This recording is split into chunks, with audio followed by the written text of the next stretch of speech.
We had the incredible schus today to learn Yevamos Daf Chaf Aleph, page 21 in Yevamos, and a quick chazor of today's daf. So we continued with the fundamental question of why can't a Kohen Gadol do Yibum with an Amana min ha'erisin? In other words, I understand that if it's Amana min hanisuin, we have an assay of Yibum, ultimately up against a lo assay of Amana and an assay of Besula. But if she is an Amana from Erisin, therefore, we assume she is still a Besula, in which case we have an assay against a losa assay. And if that's the case, Yibum should be permitted, to which the Gemara ultimately explained that halacha l'maisa gezerah bia rishona atu bia shnia. That in achinami, the logic is compelling to allow Yibum to occur. The problem is the assay of Yibum only applies to the first bia.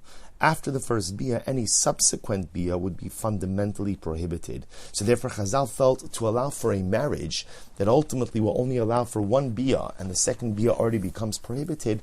Halacha l'maaseh didn't want you to do that. And this is indeed how the Rambam paskind. And I think this is a very important takeaway from today's daf.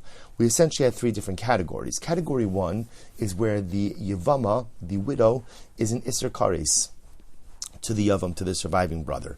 In that type of situation, that was the first Mishnah in the Masechta. In that type of situation, obviously Yibum does not occur, and not only is the Yavama herself exempt, but her tzara, her co-wife, is exempt as well. Category number two is where the Yavama, the widow, ultimately is prohibited to the Yavam, to the surviving brother, by a lav. Whether it's a lav, or whether it's an asay, or again, we'll get into shnios as well. In that case, halacha l'maisa, the halacha says that the yavam, the surviving brother, has to do chalitza and can't do yibum. Now, he has to do chalitza because, technically speaking, marriage would be effective in this type of scenario, albeit it's prohibited. But because it could be effective, therefore chalitza is prohibited.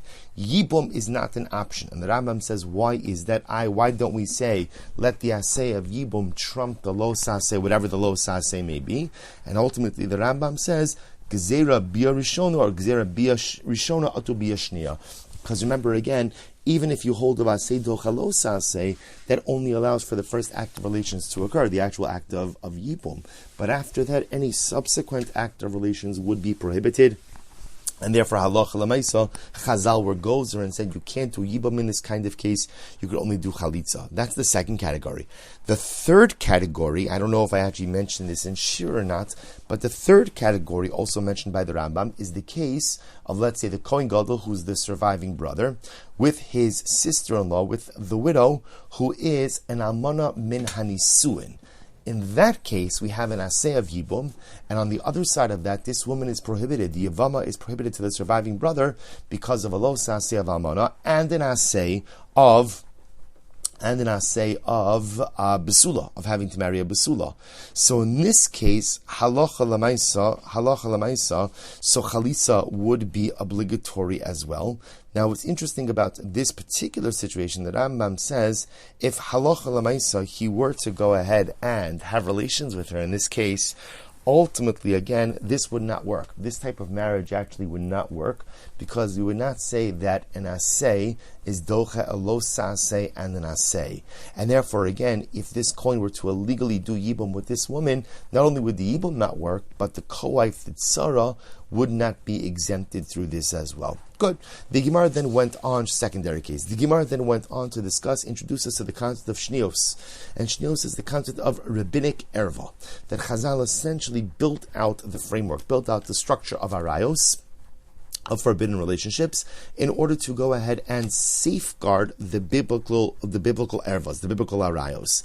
Now, the Gemara then went through how do we know that Chazal have the right, the obligation to do that. So the Gemara quoted a whole number of psukim, but at the end of the day, the Gemara says it's midrabanan. Chazal have the right to legislate laws in order to safeguard biblical law. They did so, and any of the psukim ultimately that we're quoting are simply an asmachta. Ultimately, again, are just a biblical allusion. We then went on to essentially explain that shnios, the way shnios worked, interestingly enough, is that halacha l'maisa, you see, when you think about shnia, you think about one additional level.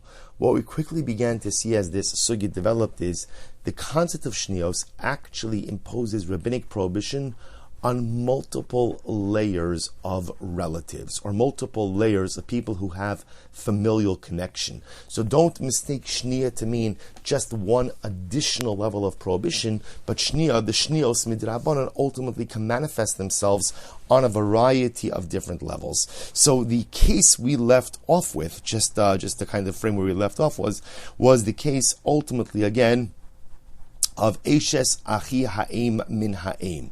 We left off with the case ultimately again of the wife of a mother of one's mother's maternal brother. So we left off with that case really in an effort to see how far out the concept of shnios extend. That's where we left off, and Amir Sarabal said that's the sugya that we will pick up with tomorrow. Wishing everyone a wonderful day.